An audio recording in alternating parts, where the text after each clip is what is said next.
Hey guys, tonight, we're starting with a man who really shouldn't have existed in polite society, and yet somehow managed to orbit the highest levels of power in 19th century America. So, grab a blanket, dim the lights, and settle in. Because tonight, we're talking about Daniel Edgar Sickles, congressman, general, murderer, war hero, and possibly the most chaotic man the Union ever sent into battle. And no, that's not me being dramatic. Daniel Sickles was that guy, the one you invite to dinner once and then spend the next 6 months explaining to your friends why you didn't know he was like that. He's often remembered as the man who saved Gettysburg. But if you ask historians, they'll tell you he's also the man who almost lost Gettysburg. So which was he, a fraud or the real hero? Well, both, kind of. And as with most 19th century scandals, it all started with sex, politics, and an uncomfortably expensive pair of gloves. Let's set the stage. The year is 1859. Washington, D.C. Smells like horse manure, whiskey, and cigar smoke.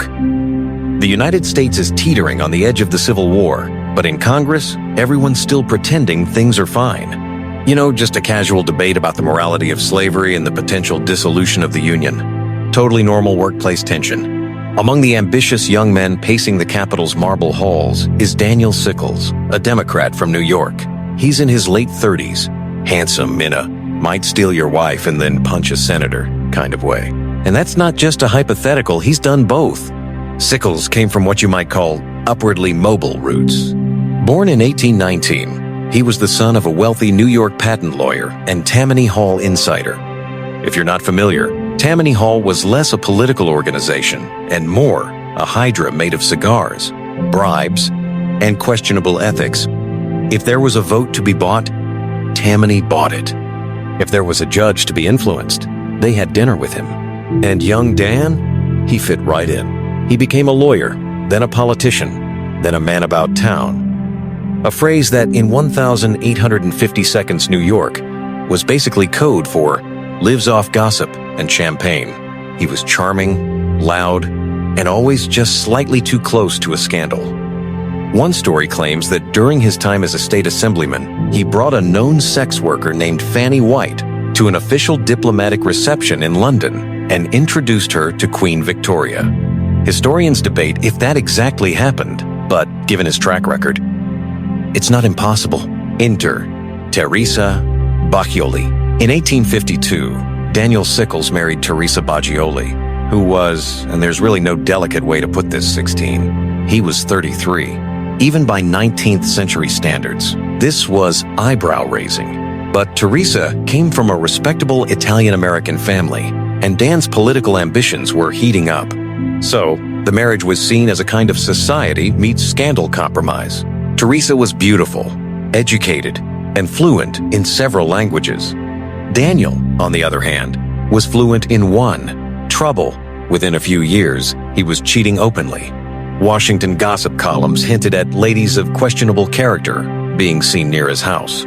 Sickles didn't deny it. In fact, he seemed to treat fidelity as more of a suggestion than a rule. But the real scandal, the one that would make him infamous, came not from his affairs, but from hers.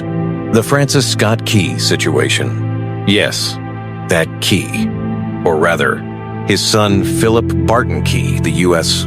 Attorney for the District of Columbia and son of the man who wrote The Star-Spangled Banner. Because why not drag patriotism into this? Philip Key was charming, refined, and importantly, not married to Teresa Sickles.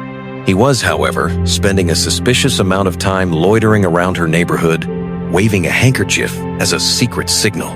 You can see where this is going. Washington, being Washington, noticed. Whispers started. And soon enough, a friend pulled Dan aside and said something like, "Hey, about your wife and the guy with the flag-waving dad?"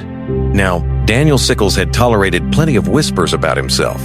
But being made a cuckold in public, that was a bridge too far. Especially in 1859, when honor was still something you could defend with a pistol. So, on the 27th of February, 1859, in broad daylight, Daniel Sickles armed himself with multiple pistols, spotted Philip Key near Lafayette Square, right across from the White House, and shot him dead. Yes, across from the White House. Because subtlety was not one of Sickles' many vices, the trial that changed American law. You'd think that would be the end of Daniel Sickles. Murder in cold blood in front of witnesses in a public park? Open and shut, right? But no. This is America. Sickles turned himself in, of course, but he also hired the best lawyers money and political favors could buy. His defense team was a who's who of 19th century legal celebrity, including Edwin Stanton, who would later become Lincoln's Secretary of War. Their strategy? Groundbreaking. They argued that Sickles was temporarily insane. The phrase temporary insanity had been floated before, but this was the first time it was used successfully in a U.S. court. Basically, the argument went, he loved his wife so much that discovering her affair made him momentarily lose his mind. Which is objectively nonsense. But the jury ate it up. After weeks of sensational testimony, emotional outbursts, and endless press coverage, Sickles was acquitted. Completely. He walked free and was greeted by cheering crowds. He even got a letter of support from President James Buchanan, which is, well, peak 19th century Washington. And then, because Daniel Sickles never did not double down, he reconciled with his wife, publicly. He declared that she had suffered enough and magnanimously forgave her. America, collectively, was scandalized, but for Sickles, it worked. His political career didn't even end. It just paused. Briefly. Then the Civil War started, and Daniel Sickles saw an opportunity to reinvent himself. When war broke out in 1861, Sickles was in his early 40s, loud, ambitious, and desperate for relevance. He had no real military experience, but he did have connections. He used them to get himself appointed a colonel, and then somehow a brigadier general. You might be wondering how someone with no training could become a general in the Union Army. And the answer is politics. The early Civil War was full of political generals, men with influence rather than skill. They were often terrible at actual warfare, but very good at writing flattering letters to the right people. And Sickles was, if nothing else, an expert at self-promotion. His first command was the Excelsior Brigade, which he personally raised in New York. To his credit, his men loved him. He paid attention to their needs, made sure they were properly equipped, and gave inspiring speeches. He was like a chaos version of George Washington if Washington had spent half his time flirting with war widows.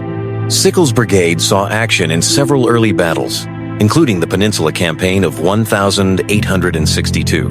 And while he wasn't exactly incompetent, he was unpredictable. He had a habit of ignoring orders, improvising, and then taking credit for other people's victories. He also spent an impressive amount of time writing letters to newspapers back home about how well he was doing. Basically, he was his own PR department. And for a while, it worked. Despite occasional blunders, he kept getting promoted. By 1863, he was a major general commanding the entire Third Corps of the Army of the Potomac. Not bad for a guy whose main pre-war experience was shooting lawyers in parks. The Gettysburg problem. And now we arrive at Gettysburg. July 2nd, 1863, the second day of one of the most important battles of the Civil War. This is the day Daniel Sickles either doomed the Union or saved it, depending on which historian you ask. The Union Army, under General George Meade, had taken strong defensive positions south of the town. Sickles' corps was supposed to hold the left flank near a small rise called Cemetery Ridge. His orders were clear. Stay put. Dig in. Wait for the Confederates to attack. Naturally, Daniel Sickles did not do that. He looked at the terrain, decided it didn't feel right, and without permission marched his entire corps nearly a mile forward to a peach orchard. It was a higher, more exposed position, with no support on either side. In other words, a terrible idea. But it looked impressive, and Sickles, being Sickles, wanted to be seen doing something bold. At first, nothing happened. Then, around 4 p.m., Longstreet's Confederate Corps attacked, right at the peach orchard. Sickles' line was instantly overwhelmed. Thousands of men were killed or captured. The Union left flank nearly collapsed, and Meade, who was understandably furious, had to scramble reinforcements to plug the gap. By sunset, Sickles' corps was shattered. He himself was hit by a cannonball that shattered his right leg, the universe's way of saying, enough. He was carried from the field smoking a cigar, reportedly saying, "Tell General Meade I have done my duty," which is a fascinating interpretation of duty. Surgeons amputated his leg that night. He sent it to the Army Medical Museum in Washington, where it remained on display, complete with the cannonball fragment. And, in possibly the most Daniel Sickles move imaginable, he would visit his own amputated leg every year on the anniversary of Gettysburg to check in, like an old friend. And that, my friends, is where we'll pause for now. We've covered the murder, the madness, and the rise of America's most scandalous general. But next time, we'll drift into the strange afterlife of his career, how a one-legged murderer became a war hero, a diplomat, and somehow a national celebrity. Because with Daniel Sickles, the chaos never really stopped.